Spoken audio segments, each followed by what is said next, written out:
Hatırlıyorum. Zihinle mayalanmış bir uçurumun ötesine baktığımı hatırlıyorum. Şaşkınlık ve gözyaşı arasında asılı kalmıştım. Oturup ağlamak istedim. Neden ağladığımı bilmiyordum. Ama harika bir şey olmuştu. Beynim oldukça netti kendi konumum hakkında. Bu yerde kapalıydım, kaçış şansım yoktu ve yiyecek de yoktu. Birazdan açlıktan ölecektim ya da delirip kendimi Laputa'nın ardından atacaktım. Ama yine de acele etmek umurumda değildi. Sinirlerim geçen haftada çok zorlanmıştı.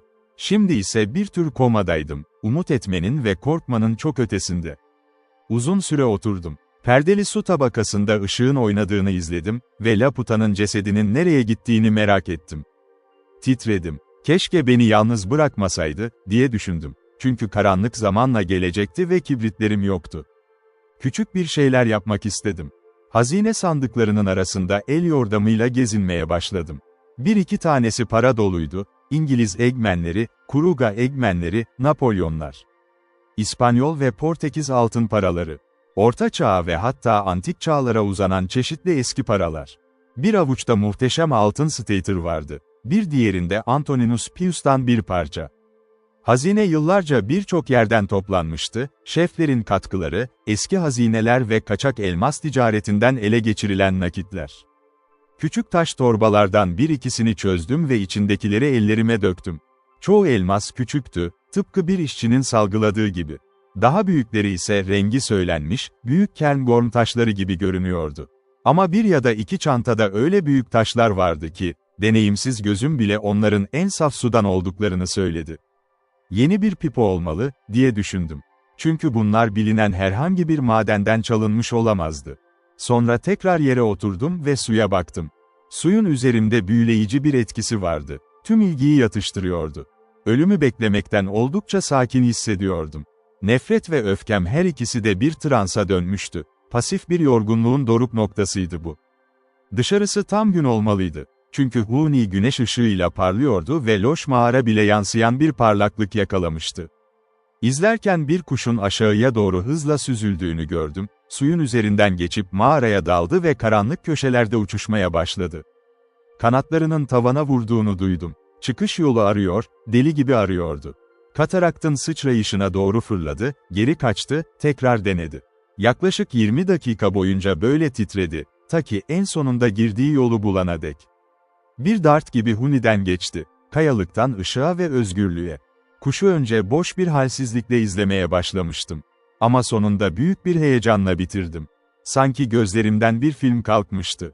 Özgürlüğün şıklığını fark ettim, hayatın tutkusunu yeniden hissettim. Bu solgun yeraltı dünyasının ötesinde, büyük, neşeli bir dünyanın var olduğunu hissettim. Ve onu özledim. Şimdi yaşamak istiyordum. Hafıza belkileşti. Son birkaç günde başıma gelen her şeyi hatırladım. Tüm bu işin başrolünü ben oynamıştım ve kazanmıştım. Laputa ölmüştü, hazine benimdi. Arkal ise ayaklanmayı rahatça eziyordu. Ünlü ve zengin olmak için tek yapmam gereken özgür olmaktı. Umutlarım geri dönmüştü. Ama onlarla birlikte korkularım da. Ya kaçamazsam, yavaş yavaş, mutsuzca ölürdüm. Bir tepenin kalbinde kapalı. Arkadaşlarım dışarıdaydı ama kurtarma için yeterli mi? Eski halsizliğimin yerini şimdi huzursuz bir ateş almıştı. İlk düşüncem, geldiğim yolu keşfetmekti. Taş levhanın açtığı geçitten aşağı koştum. Tahminimde haklıydım, o şey gitmişti. Laputa gerçekten bir titandı. Ölüm döşeğinde bile 3 adamın saatte güçlükle kaldırabileceği bir köprüyü yıkmıştı. Kanyon yaklaşık 7 yard genişliğindeydi. Atlamak çok riskli. Ve uçurum 200 feet aşağıdaki sulara dik ve pürüzsüz düşüyordu. Devretmek de imkansızdı. Duvar o kadar pürüzsüz oyulmuştu ki. İnsanın eli bu sığınağı dokunulmaz kılmak için çalışmıştı. Aklıma geldi, er ya da geç Arkal, Laputa'yı buraya kadar takip ederdi. Vadideki kan lekelerini bulurdu. Ama Turnike kapalıydı ve sırrını asla çözemezdi. Yanında yılan yerinin sırrını bilen bir kafir de yoktu. Yine de, Arkal benim içeride olduğumu bilseydi, bana ulaşmanın bir yolunu bulurdu. Kayayı dinamitle patlatmak zorunda kalsa bile. Bağırdım, ama sesim suyun uğultusunda boğuldu. O vahşi orkestrada sadece yeni bir akor oldu ve ben umudumu kaybettim. Çok üzgün bir şekilde mağaraya geri döndüm. Deneyimimi paylaşmak üzereydim. Hepsi hazine avcısının kaderi, sürü mücevherle dolu ama tek ısırık bile yok. Bu durum dayanılmaz derecede sıradan görünüyordu. Sinirlendim ve o bariz kaderi reddettim. "Eksal, ne plan maak," dedim kendime, eski Hollandalı kelimelerle. Daha kötü tehlikelerden geçmiştim. Bir yol bulmam gerekiyordu. Açlıktan ölmek, bu, David Crawford'un sonu değildi. Laputa'ya katılmaktan çok daha iyisi, özgürlük için mertçe bir çaba. İnatçılığım ve sinirim beni neşelendirdi. O birkaç dakika önceki cansız hayran yetişkin neredeydi? Şimdi Bleauwilde-Berstefontaine'den Yumvelos'a bisiklet sürdüğüm gün kadar gergin ve azimliydim. Kendimi yarışın son turundaki koşucu gibi hissediyordum. 4 gün boyunca korku ve karanlığın ortasında yaşadım. Gün ışığı sadece birkaç adım öndeydi. Gençlik ve yeni bir dünya yeniden beni bekliyordu. O mağaradan sadece 2 çıkış vardı. Geldiğim yol ve nehrin geldiği yer. İlki kapalıydı, ikincisi ise tam anlamıyla imkansız görünüyordu. Her nişe ve yarığa girmiştim. Geçit belirtisi yoktu. Yere oturup su duvarına baktım. Düştü, mağaranın tüm duvarını oluşturan sağlam bir levha halinde. Çatıdan daha yukarısını göremiyordum ama açık hava olmalıydı. Çünkü güneş oraya parlıyordu. Su, mağara zemininin kenarından yaklaşık 3 metre uzaktaydı. Ama bana çatıyla aynı seviyede göründü. Yani o mesafe 1 feet'ten biraz fazlaydı.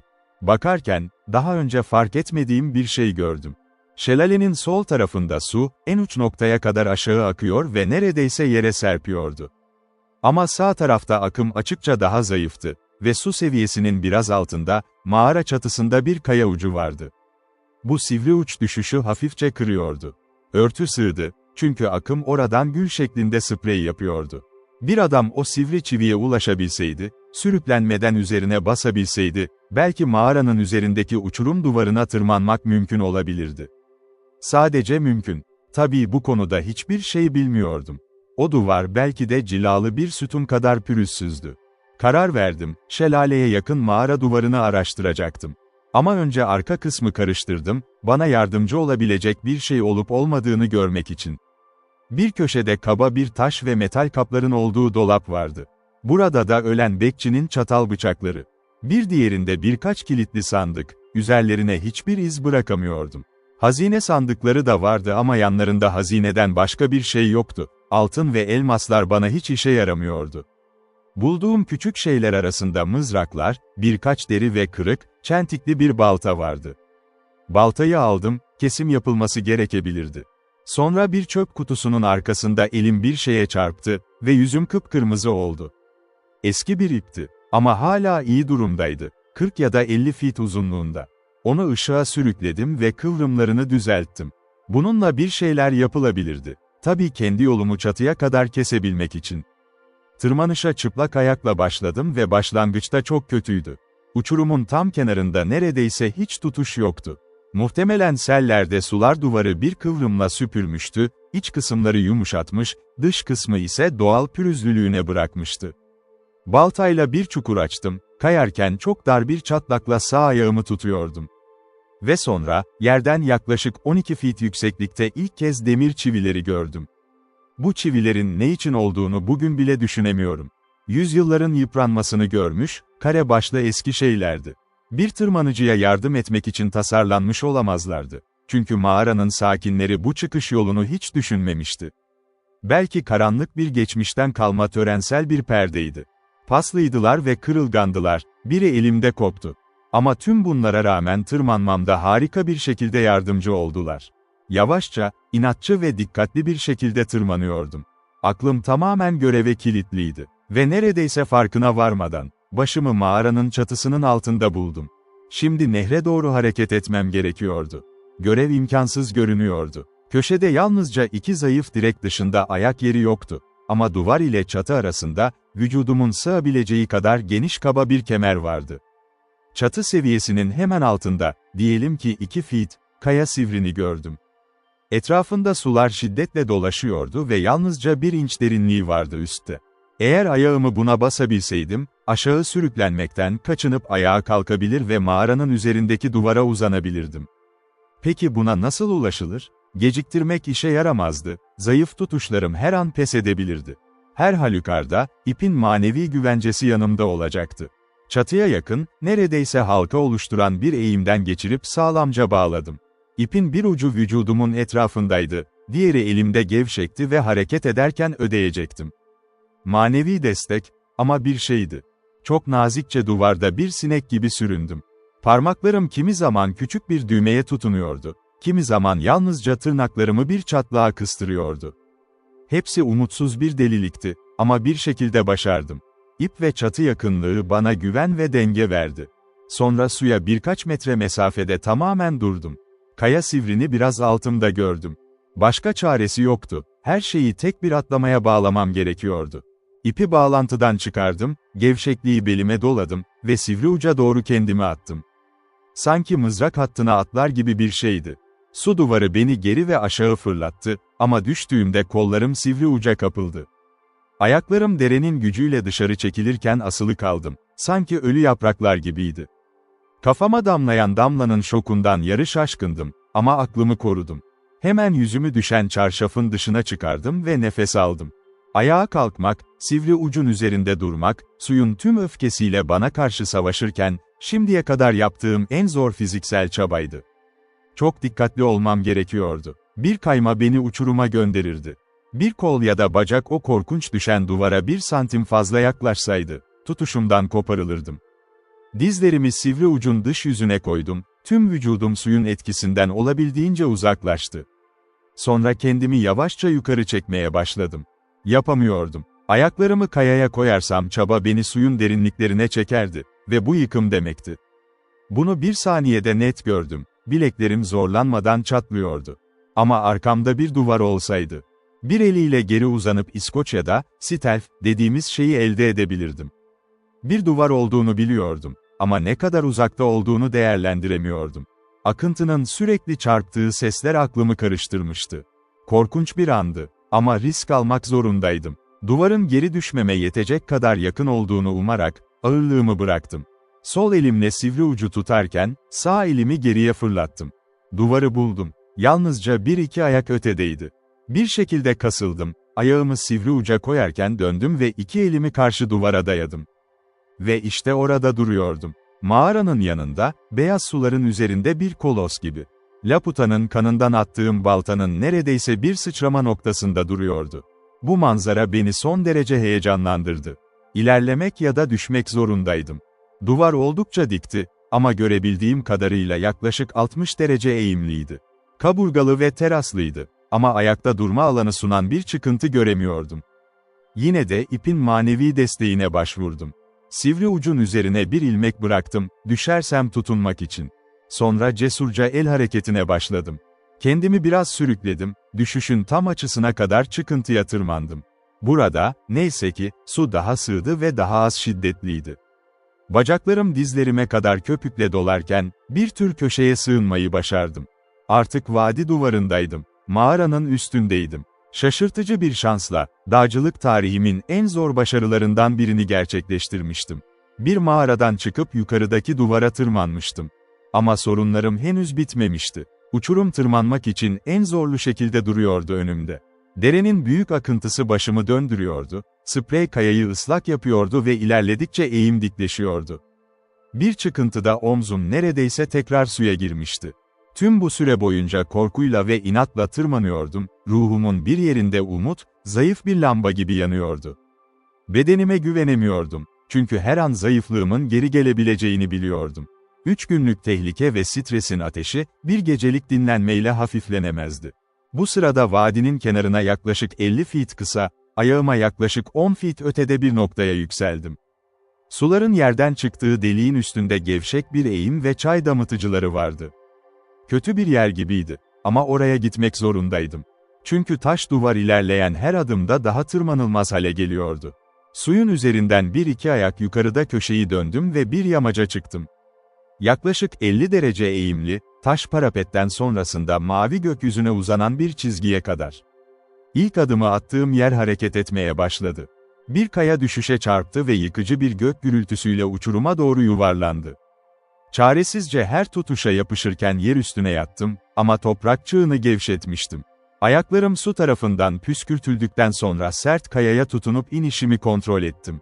Tüm bunlar beni korkunç derecede korkuttu. Bu Rudersturum'da yaşadığım türden, umutsuz, öfkeli bir korku.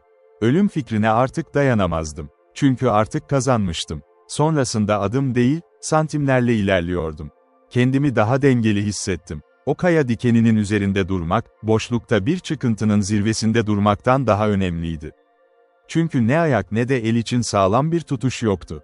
Haftalar önce bir şey beni hazinenin kenarından uzaklaştırmıştı. Kağıda bakmaya cesaret edemedim. Gözlerim önümdeki yamaçta, istikrarlı bir arazi arıyordu. Bir keresinde kökleri sert olan bir ardıç balığı buldum ve bu bana harika bir hareket kazandırdı. Biraz daha ileride kayan bir kayalığa ateş açtım, sağa döndüm ve çalılığın kazandığı arazinin çoğunu kaybettim.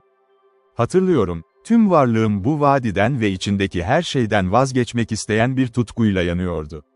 Sonra, aşklarda olduğu gibi, uzun bir çabanın ardından aniden değil ama yavaş yavaş, kendimi aşınmış taş çıkıntısında buldum. 3 adımda Platon'un kenarındaydım. Koşmaya başladım ve koştukça gücümü kaybettiğimi hissettim. Arkama bir bakış attım. Karanlıktan çıktığım derin yarığı gördüm.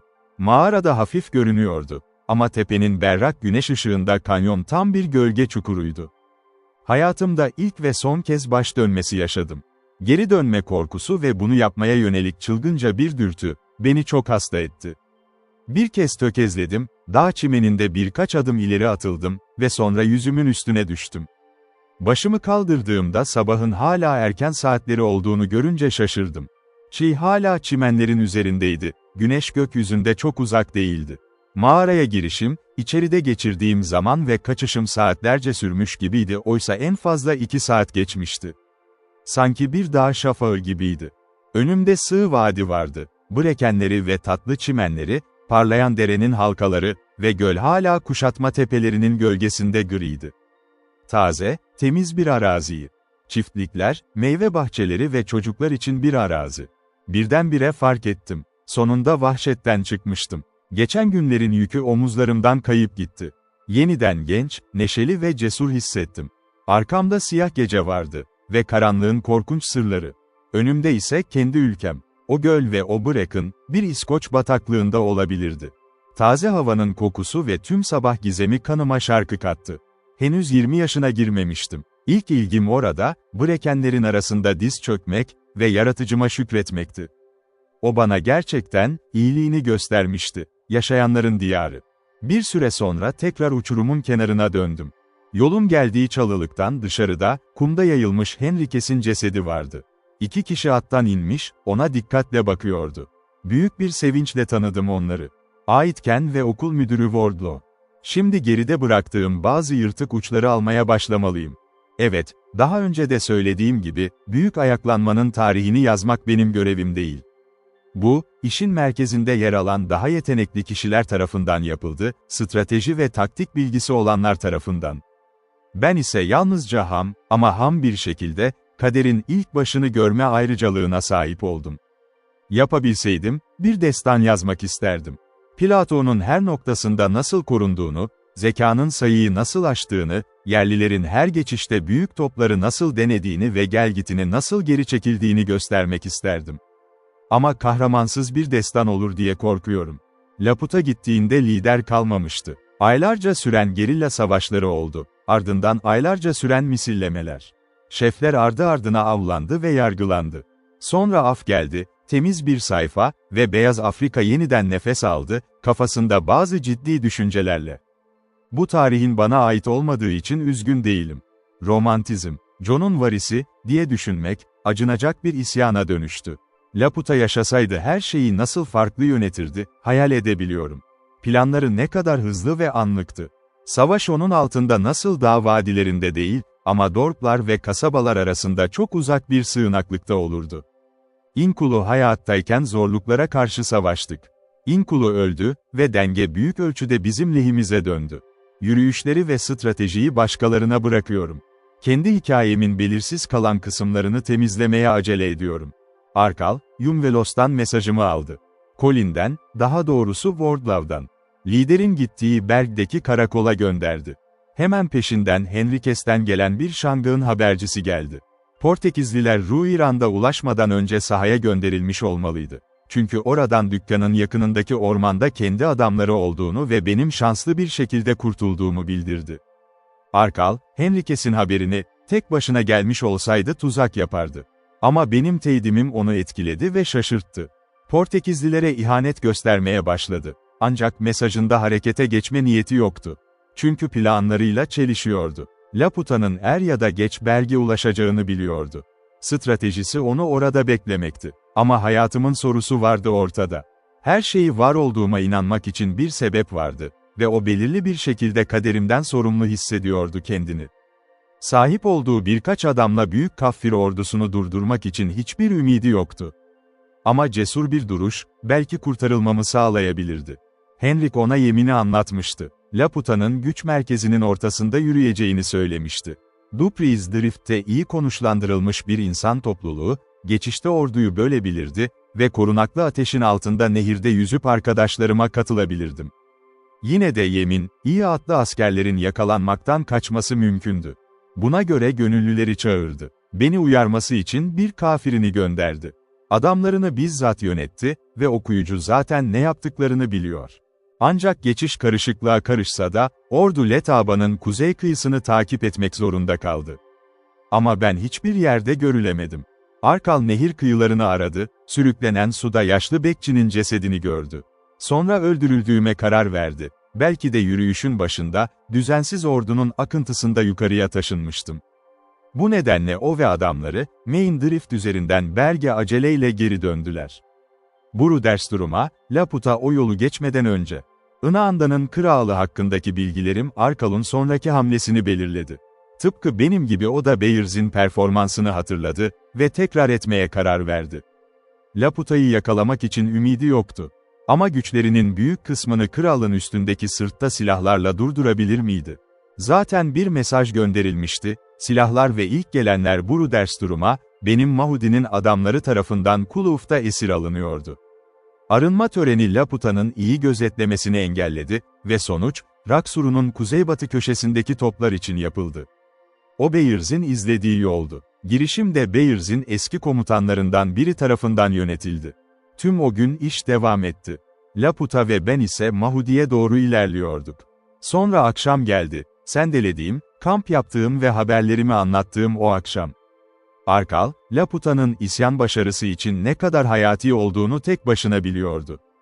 Bu nedenle hemen tüm diğer unsurların askıya alınmasına karar verdi ve lideri ordusundan uzaklaştırmaya kendini adadı. Planın nasıl başarılı olduğunu ve Laputa'ya olanları okuyucu zaten biliyor. Aitken ve Wardlow, uçurumlardan indiğimde beni doğrudan Bleauval de Bestefontaine'e götürdüler. Kötü ateşten yeni iyileşmiş bir adam gibiydim. Toparlanmış ama zayıf ve yavaş bir yolculuktu Yumvelos'a, Aitken'in midillisine binmiş. Yumvelos'ta bir gözcü bulduk. Şimmeli yol kenarında yakalamışlardı. O bilge yaratık, ben döndüğümde mağaranın girişinde gevşek kalmış, sessizce geri dönmüştü. Yumvelos'un evinde Aitken beni terk etti. Ertesi gün Wardlow eşliğinde Klein Labongo Vadisi'ne bindim ve öğleden sonra eski evimdeydim. Dükkan boştu. Cep birkaç gün önce aceleyle Pietersdorp'a gitmişti. Ama Zeta oradaydı. Sanki savaş hiç olmamış gibi burayı temizliyordu. Orada geceyi geçirdim. Ve sabah kendimi çok fazla uzaklaşmak için sabırsızlandığımı fark ettim. Arkal ile birçok konuşmak istiyordum. Ama esas olarak mağaradaki hazine hakkında. Brudersturum'a plato çayırlarından kolay bir yolculuktu. Çiftçi komandoları geri çağrılmıştı. Ama kamp ateşlerinin külleri hala brekenlerin arasında griydi. Bir polis devriyesine karıştım ve onları kampın birkaç mil batısında, Upper Letaba'da bir noktaya götürdüm. Orada Arkal'ı geç kahvaltıda bulduk. Ona güvenmeye karar vermiştim. Gecemin macerasının tüm hikayesini anlattım. Saçma sürüşüm için bana çok sert davrandı. Ama hikayemi bitirmeden önce sertliği yumuşadı. Bu anlatım sahneyi gözümün önüne getirdi ve fotoğraf beni ürpermeden durduramıyordu. Mağara, su perdesi, sabah ışığı ve Laputa'nın ölüm sancıları. Arkal bir süre konuşmadı. Demek öldü, dedi sonunda, kendi kendine yarı fısıldayarak. O bir kral gibi öldü. Şimdi işimiz basit, çünkü onun işi bırakabileceği bir ırk yok Afrika'da. Sonra ona hazineden bahsettim. Bu sana ait, Davi, dedi. Ve senin onu almanı sağlamalıyız. Bu uzun bir savaş olacak. Ama sonuna kadar hayatta kalırsan zengin bir adam olacaksın. Ama bu arada, dedim. Diyelim ki diğer kafirler bunu duyup geri dönüp kanyonun üzerinde bir köprü kurarsalar? Şu an yapıyor olabilirler. Bir koruma koyacağım, dedi, hızla ayağa fırladı. Belki bir askerin işi, ama bu ülkeyi sen kurtardın, Davi. Ben ödülünü aldığını sağlayacağım. Sonrasında Arkal ile birlikte Inaanda'nın kralına gittim. O performansın hikayesini anlatmayacağım, çünkü o Bayaptı'nın kitabında. Bir iki hata yapıyor, adımı, o, ile heceliyor ve kamptan tehlikeli görevimize, yüzlerimiz beyaz, çıktığımızı söylüyor. Ayrıca Haçlı'nın evi olarak ayarlandı, diyor. Bu kesinlikle doğru değil, çünkü ilk başta bizi değerlendirecek kimse yoktu. Ve ikincisi, hem sigara içiyor hem de oldukça neşeliydik. Evde büyük bir gürültü çıkardılar, gazete manşetlerinde Victoria Cross haberleri başladı. Ama tehlike sonuçta o kadar kötü değildi ve her halükarda geçen haftadan daha iyi değildi. Bu fikri önerdiğim için kendime kredi veriyorum. Bu zamana kadar ordumuz kralı avucumuzda tutuyordu. Laputa dönmemişti, planları yoktu. Olifantlar için ertesi gün harekete geçmek istiyordu, bu yüzden yiyecek kaynağı çok azdı. Üstelik Umbuni ile kuzey bölgesi şefleri arasında güzel bir kavga başlamıştı. Ve gerçekten inanıyorum ki, onları orada bir hafta sıkıca tutsaydık, kendi aralarındaki hizipler birbirlerini yok ederlerdi. Her neyse, birazdan umutsuzlaştılar. Kuzey ve güneydeki yaklaşımları hızlandırmaya çalıştılar. O zaman ya silahları onlara kullanmak zorundaydık, ki bu büyük bir katliam demekti. Ya da başka yerlerde yaramazlık yapmalarına izin verecektik. Arkal merhametli bir adamdı, kasaplığa hiç sıcak bakmazdı. Ayrıca savaş sonrası ülkenin geleceğini düşünen bir devlet adamıydı. Ama Laputa'yı ordusundan izole etmek onun göreviydi ve her ne pahasına olursa olsun, güneydeki yoğunlaşmalara katılması engellenmeliydi. Sonra ona Matopos'ta Rhodes'un yaptığı gibi konuşmasını ve onlara gitmesini teklif ettim. Bu zamana kadar Laputa'nın etkisinin azalmış olması gerektiğini savundum. Arınmanın coşkusu yarı unutulmuştu. Ordunun az yiyeceği vardı ve liderleri yoktu. Sıradan askerler hiçbir zaman fanatik olmamıştı, şefler ve indunalar ise şimdi ciddi düşüncelere eğilimli olmalıydı. Ama kan döküldüğünde, kan şehveti onları ele geçirirdi. Tek şansımız onların aklına şaşkın ve kararsız bir anda saldırmaktı. Arkal tüm düzenlemeleri yaptı. Şeflere bir indabaya davet eden mesaj gönderdi ve kısa süre sonra ertesi gün öğlen bir indaba çağrıldığı haberi ulaştı. Aynı gece Umbuni ve yaklaşık 20 adamı, bizim keşif çetemizden kaçmayı başardı ve güneye indi. Tüm bunlar bizim avantajımızdaydı. Çünkü gelen indabadan uzaklaşan şefler arasında en uzlaşmazlar onlardı. O indaba tuhaf bir işti. Arkal ve ben eskortumu bir ayak önde bıraktım. Vadine girdim ve kralı benim bıraktığım aynı yoldan geçtim. Parlak, sıcak bir kış günüydü. Ne kadar uğraşsam da herhangi bir tehlikeden endişelenmeyecek kadar cesurlaşmıştım, çünkü büyük bir amacın içindeydim. İlk nöbetçiler bizi karamsar karşıladı ve Mahudi'nin adamlarının yaptığı gibi arkamızda kapandı. Sonra iş ürkütücü oldu. Binlerce gözlü yeşil bir düzlükte yürümek zorundaydık, hepsi bizi izliyordu. Merula ağacının karşısındaki Kiyas'a geldik ve orada dizlerinin üstünde tüfeklerini çekmiş bir şef halkası bulduk. Arkal'ın yaptığı ilk şey, tabancaları şeflerden birine teslim etmekti. "Barışla geldik," dedi. "Hayatımızı sana veriyoruz." Sonra indaba başladı. Arkal öncülük etti. Şimdiye kadar dinlediğim en güzel konuşmayı yaptı. Şikayetlerini sordu. Beyaz adamın gücünün ne kadar büyük olduğunu anlattı. Haksızlıkların düzeltileceğini vaat etti, dürüstçe konuşsalar ve huzur içinde gelseler. Eski efsanelerini ve şarkılarını anlattı. İngiltere kraliçesi adına, eski hükümdarlarının haklarını dile getirdi. Güzel bir konuşmaydı. Ama yine de, onları ikna etmediğini gördüm. Dikkatli ama hüzünlü bir şekilde dinlediler. Sonunda boş bir sessizlik çöktü üzerlerine. Arkal bana döndü. "Allah aşkına, Davi," dedi, "onlarla Laputa hakkında konuş. Tek şansımız bu. Daha önce hiç konuşmaya çalışmamıştım. Dillerini konuşsam da, Arkal'ın o hediyesi bende yoktu. Ama büyük bir amacın söz konusu olduğunu hissediyordum. Sesimi yükselttim ve elimden geleni yaptım. İnkulu'nun benim arkadaşım olduğunu söyleyerek başladım. Ayaklanmadan önce Yumvelos'ta, hayatımı kurtarmaya çalıştığını anlattım. İsim anıldığında gözlerin parladığını gördüm. Seyirci artık sözlerime tutunuyordu. Onlara Henrikes'i ve ihanetini anlattım. Dupris Drift'te yaşananları açık ve adil bir şekilde aktardım.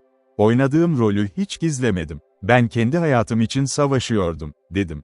Aranızda bir erkek olan biri de böyle yapardı.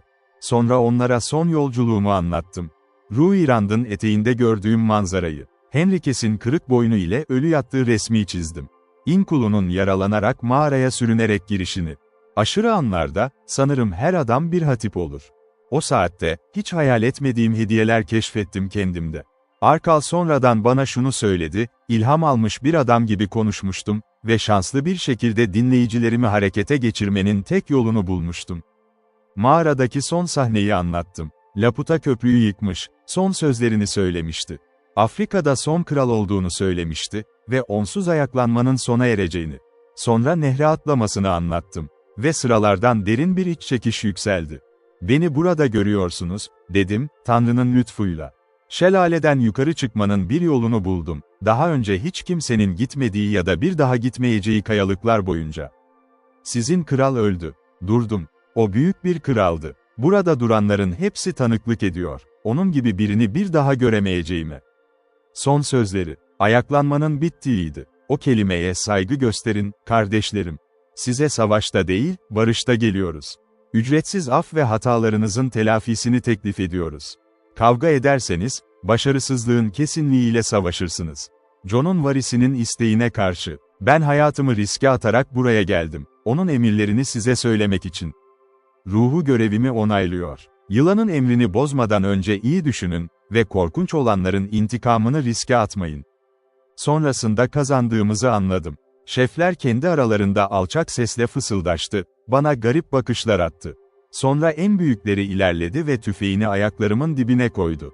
Cesur bir adamın sözüne inanıyoruz, dedi.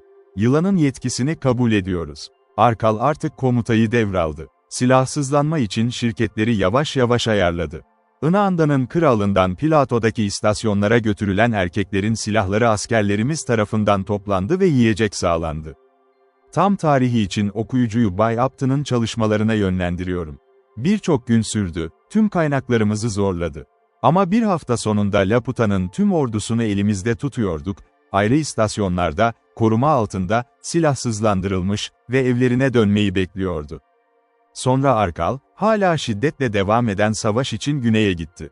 Swaziland ve Zululand'ın sınırı aylarca tutuldu. Aitken ve ben ise yerleşim çalışması ile baş başa kaldık. Komutumuzda yetersiz askerler vardı. Laputa'nın ölü elinin ağırlığı her an bir trajedi yaratabilirdi. Görev aylarca sürdü. Çünkü birçok asker uzak kuzeyden geliyordu. Kış mevsiminde onları beslemek yeterliydi. Üstelik güneyde savaş tüm ülkenin enerjisini tüketiyordu. Yine de bu deneyim hayatım boyunca minnettarlıkla taşıyacağım bir şeydi. Çünkü bu beni aceleci bir çocuktan ciddi bir adama dönüştürdü. O zaman anladım beyaz adamın görevinin anlamını. Tüm riskleri almak zorunda, hayatından ya da servetten vazgeçmeden. Ve ödülünü, görevini tamamlama başarısında bulmak. İşte beyaz ile siyah arasındaki fark buydu. Sorumluluk hediyesi, küçük de olsa kral olmanın gücü. Ve bunu bil ve uygula, sadece Afrika'da değil, nerede olursa olsun. Yalnızca kendi karınları için yaşayan karanlık adamlar değil. Ayrıca bu iş beni anlayışlı ve nazik yaptı. Yerlilerin anlatılmamış şikayetlerini öğrendim. Garip, çarpık mantıklarında bir şeyler gördüm. Laputa'nın ordusunu krallarına geri göndermeden önce, onları bahar ekimiyle besleyecek kadar yiyecekle donatmadan önce. Aitken ve benim kafamızda şundan daha sağlam bir politika kalmıştı, kasabalarda, ofislerde oturarak dünyayı belgeler sisinden gören erkeklerden çok daha fazlası. Bu sırada huzur vardı. Inaanda'nın kralına geri döndüm. Colin'in mezarını aramak için. Zor bir görev değildi. Onu merula ağacının önündeki sıvırda gömmüşlerdi. Iğır'ın Krans köyünde bir taş ustası buldum ve mahallinin mükemmel kırmızı taşından kare bir levha oyuldu, bir yazıtla. Şöyle yazıyordu. Burada efendisi 500. Crawford'u savunan köpek Colin gömülüdür. Onun için bu esas olarak Kaffir yükselişi başarısız oldu. Hikayemi okuyanları kelimelerin adaletini görmeye bırakıyorum. Hazineye turniketi patlatarak ulaştık. Kayadaki yerini izlemek yeterliydi. Ama en sabırlı arama bile sırrını açığa çıkarmıyordu. Bu nedenle dinamite başvurduk. Kısa sürede taş basamaklar ortaya çıktı ve galeri açıldı. Arkal ile yalnız geçtik. Mağara, benim bıraktığım gibiydi. Yerdeki kan lekeleri zamanla kararmıştı. Ama Sacramental ateşin külleri hala oradaydı. İçine girdiğim dramı hatırlatıyordu bana. Kaçtığım yola baktığımda, başım döndü. Dünyadaki tüm altının beni o korkunç tırmanışı bir saniye daha sürdürmeye ikna edeceğini sanmıyorum. Arkal için ise olasılığını görmek bile zordu. Bunu sadece bir deli yapabilirdi, dedi, yeşil gözleriyle suya bakarak. Gerçekten, Davi, sanırım 4 gün boyunca sinirler sınırda yaşadın. Şanslı bir şeydi, çünkü bu delilik ülkeyi kurtardı. Biraz emekle hazineyi patikaya indirdik. Güçlü bir muhafızla Pietersdorf'a gönderdik. Hükümet savaşın ardından yerleşimle meşguldü ve işimizin bitmesi haftalar sürdü. İlk başta işler benim için kötü görünüyordu. Başsavcı, savaş ganimeti kadar tamam dedi. Çünkü savunduğu gibi, bu fethettiğimiz bir düşman sandığıydı. Yasal gerekçelerle işin nasıl sonuçlanacağını bilmiyorum. Ama avukatlarım iddianın zayıf olduğunu söyledi. Ama şu kısım tüm işte, özellikle Inaanda'nın kralındaki ziyaretteki rolüm, beni popüler bir kahraman yapmıştı. Hükümet ilk tutumunu gözden geçirdi. Üstelik Arkal'ın büyük etkisi vardı. Hükümetin bazı üyelerine tüm hikayeyi anlattı ve bu onları cömert olmaya hazır kıldı. Buna göre mağaranın içeriği sıradan hazine olarak kabul edildi. Kanuna göre yarısı keşfedene, yarısı taça gidecekti. Altın açısından bu yeterliydi. Ama elmaslar etrafında ayrı bir zorluk doğdu. Bunların büyük kısmı açıkça madenlerden kaçak işçiler tarafından çalınmıştı ve madenciler onları çalınmış mal olarak talep etti. Bu iddiaya karşı çıkmamam tavsiye edildi. Sonunda farklı madenlerin uzmanlarının huzurunda taşları ayırt eden harika bir süreç yaşadık. Kimliği belirlemenin o kadar kolay olmadığı ortaya çıktı. Çünkü uzmanlar kendi aralarında şiddetle tartıştı. Sonunda bir uzlaşma sağlandı. Elmas şirketleri de son derece cömert davrandı. Mülklerini geri almak için hizmetlerime önemli bir para verdiler. Bununla birlikte, altının yarım payıyla ve sahiplenilmemiş taşlardan aldığım payımla, hatırı sayılır bir servetin sahibi olduğumu fark ettim. Tüm taşlarımı de Beers'e sattım.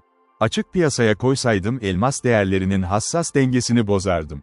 Sonunda hesaplarımı yaptığımda, çeyrek milyon pound'un biraz üzerinde bir servete sahip olduğumu gördüm. Servet beni göz kamaştırmaktan çok, onurlandırdı. Her bir kısmını aptalca bir isyana harcamak için hiçbir dürtü yoktu içimde. Bana peri altını gibi geldi, boşluktan. Erkek kanıyla satın alınmıştı. Neredeyse kendi kanımla. Sessiz bir yere gidip düşünmek istedim. Çünkü son zamanlarda hayatım çok dramatik geçmişti. Hem aksiyonun hem de tembelliğin bir tatmini gerekiliyordu. Her şeyden önce eve dönmek istiyordum. Harika bir veda yaptılar. Şarkılar söylediler, iyi adamlar elimi ağrıyana kadar sıktı. Gazeteler benimle doluydu, ziyafet ve konuşmalar vardı. Ama bu zaferin tadını çıkaramıyordum.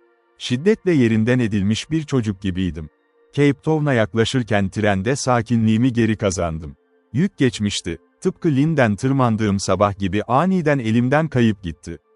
Hayatımın hepsinin önümde yattığını gördüm. Kendi ülkeme dönüşümü düşündüm. Fife'ın gri kıyılarını ilk kez göreceğimi. Kirkcap'lı ziyaret edecektim, annemle buluşacaktım.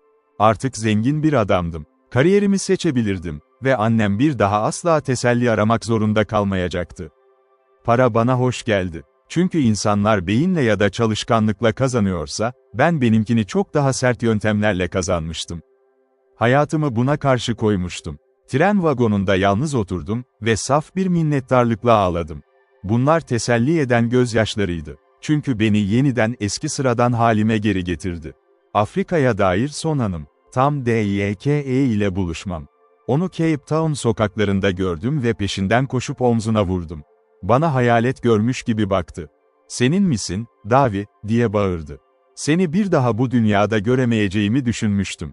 Sadece gazetelerde seni okuyorum. Neden haber vermedin? Burada bir geminin içinde dolaşıyordum. Sen ise ünlü olmuşsun. Bana milyoner olduğunu söylüyorlar. Tam'a otelimde yemeğe davet ettim. Sonra terasta oturduk, sigara içtik, aloylar arasında uçan karıncaları izledik. Ve ona burada yazdığım hikayeyi anlattım. Adamım, Davi, dedi sonunda, harika vakit geçirmişsin. Evden 18 ay uzakta değilsin ve büyük bir servetle geri dönüyorsun. Onunla ne yapacaksın? Ona önce evlenip işimi bitirip Edinburgh College'daki eğitimimi tamamlamak istediğimi söyledim. Kahkaha attı. Zaten sıkıcı bir son. Paraya sahip olan benim, çünkü bende hayal gücü var. Sen gerçekten sıradan bir adamsın, Davi. Belki de öyledir, dedim. Ama bir şeyden çok eminim. Keşke sıradan bir adam olmasaydım, bu gece burada oturmuyor olurdum. 2 yıl sonra Aitken, her zaman onun olduğuna inandığı elmas borusunu dağlarda buldu. Mağaradaki bazı taşlar, sıradan Afrika elmaslarından farklıydı.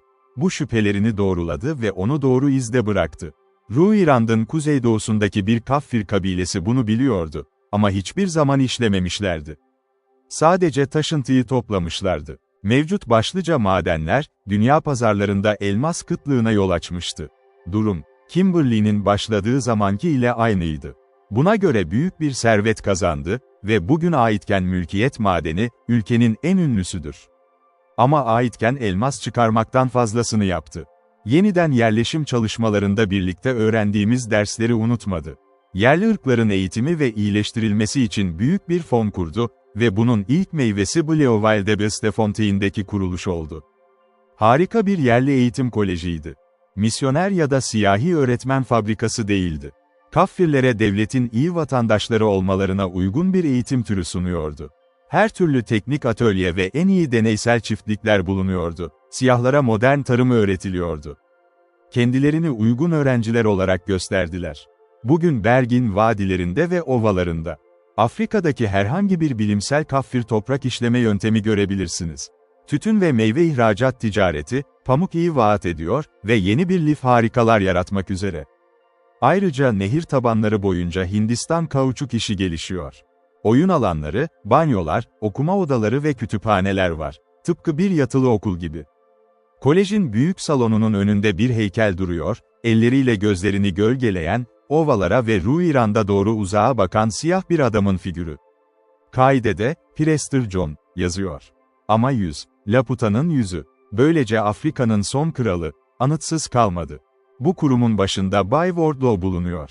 Bana haftalık yazıyor, çünkü ben de yöneticilerden biriyim. Yakın zamanda aldığım bir mektuptan şu satırlar. Sık sık aklıma o öğleden sonraya dönüyorum. Seninle okul binasında oturduğumuz, Kaffirler ve geleceğimiz hakkında konuştuğumuz o günlere. O zamanlar yaklaşık bir düzine öğrencisi vardı, şimdi neredeyse 3000. Teneke çatılı bir gecekondu ve bir bahçe yerine, tüm bir kırsal alan var şimdi. Bana güldün, Davi, ama haklı olduğumu gördüm. Senin gibi savaş adamı olmadım. Bu yüzden sen ve benzerleriniz sorunları çözerken evde beklemek zorunda kaldım. Ama her şey bitince, işim başladı. Çünkü ben senin yapamadığını yapabilirdim, yaraları iyileştiren doktorum. Ne kadar gergin olduğumu umursamazsın, davulların çaldığını duydum.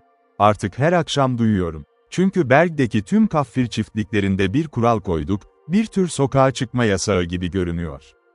Bana eski günleri anlatıyor ve bugün barış olsa da savaşta kullandıkları erkekliği onlarda korumak istediğimi söylüyor. Klein Labongo Vadisi'nden yaptığımız bahçeyi görmek gözlerini etkiler. Her türlü tropikal meyve içeren büyük bir meyve bahçesi ve sulama barajı tutabildiği kadar balık dolu. Yumvelos'un yanında bir tütün fabrikası var, Sikitola'nın her yerinde mil kare unlu ve pamuk tarlaları var. Ruirand'daki lohala balıklarla dolu ve tırmandığın vadiye doğru bir yol açtık. Mahudi'nin nasıl olduğunu soruyorsun. En son orada olduğumda yer koyunlarla beyazdı, Platon'un kenarını otlatıyorduk.